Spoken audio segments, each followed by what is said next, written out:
বাতাসটা যে কি পরিমাণে ঠান্ডা, অনেক ঠান্ডা একটা বাতাস। মানে যতই বাতাসটা দিচ্ছি ভিতরটা ঠান্ডা হয়ে যাচ্ছে। আমাদের আসলে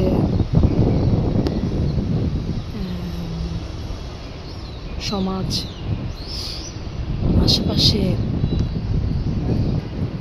এমন কিছু মানুষ বসবাস করে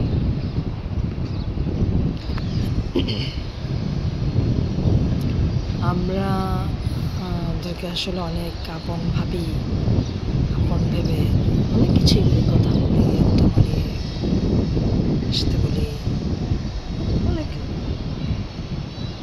যতটুকু তার চেয়ে বেশিই করি।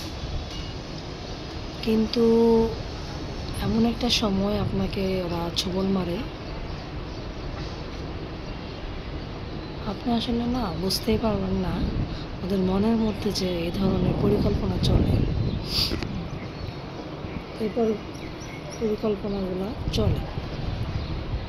তো আসলে মানুষ কিন্তু ধাক্কা খেয়েই শিখে, সেই রকমই আর কি। তো আগে থেকে আসলে বর্তমানে এখন যে অবস্থা, আমাদের আগে থেকে এই প্রিপারেশন নিয়ে রাখা উচিত।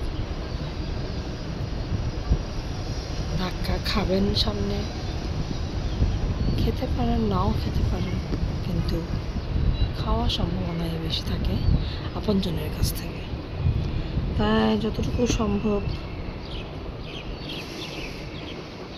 নিজেকে সামাল দিয়ে রাখাই আসলে আমাদের কাজ। এক আল্লাহর উপরে ভরসা করে নিজে কিভাবে ভালো থাকা যায়, নিজের কিভাবে সুস্থ থাকা যায়, সেটাই আসলে চিন্তা করা দরকার। এইভাবে চিন্তা করলে দেখা যায় আমাদের কিন্তু মানে যাদের মা বাবা নেই তাদের কিন্তু দুনিয়াতে আল্লাহ ছাড়া কেউ নেই, কেউ কিন্তু আপন না, কেউই আপন না। আপনার প্রয়োজনটা যখন শেষ হয়ে যাবে ওদের কাছে, ওরা আপনাকে ছেড়ে চলে যাবে, এমন ব্যবহার করবে, এমন কষ্ট আপনাকে ওরা দেবে। অনেকে এই কষ্ট আসলে সামাল দিতে না পেরে কিন্তু সুইসাইড করে, ডিপ্রেশনে চলে যায়, মানসিক রোগী হয়ে যায়।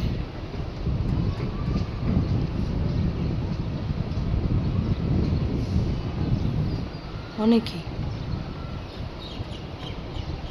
এরকম অনেক দেখেছি, শুনেছি। তাই আগে থেকে আমাদের প্রিপারেশন নিয়ে রাখা দরকার। আপনজনের কাছ থেকে আপনি কিন্তু যে কোনো সময় ধাক্কা খেতে পারেন। তাই নিজেকে ভালো রাখার জন্য যা করা দরকার সেটাই করবেন। এত বেশি আগ বাড়িয়ে কোনো কিছুই করতে যাবেন না আপনজনদের জন্য, কোনো প্রয়োজন নাই, কোনো লাভ নেই।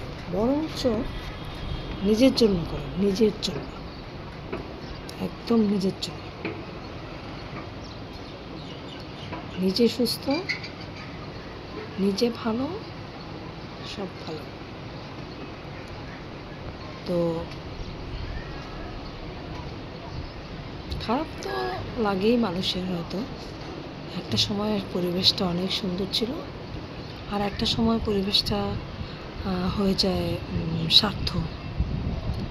স্বার্থ, অহংকার, হিংসা, এই তিনটা জিনিসের জন্য ওদের মধ্যে একটা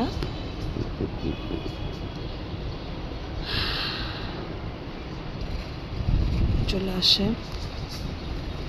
তখন তারা কি করে, কি বলে, এই কোনো জ্ঞানই থাকে না আসলে। সেজন্যও বলছি নিজেকে সুস্থ রাখার জন্য, নিজেকে ভালো রাখার জন্য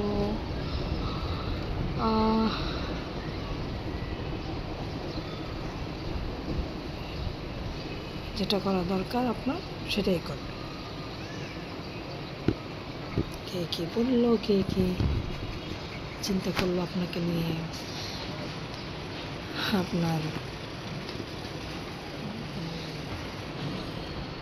বিষয়ে, সেটা দেখার ভাবার প্রয়োজন নাই। নিজেকে নিয়ে বাঁচো, নিজের একদম নিজের জন্য।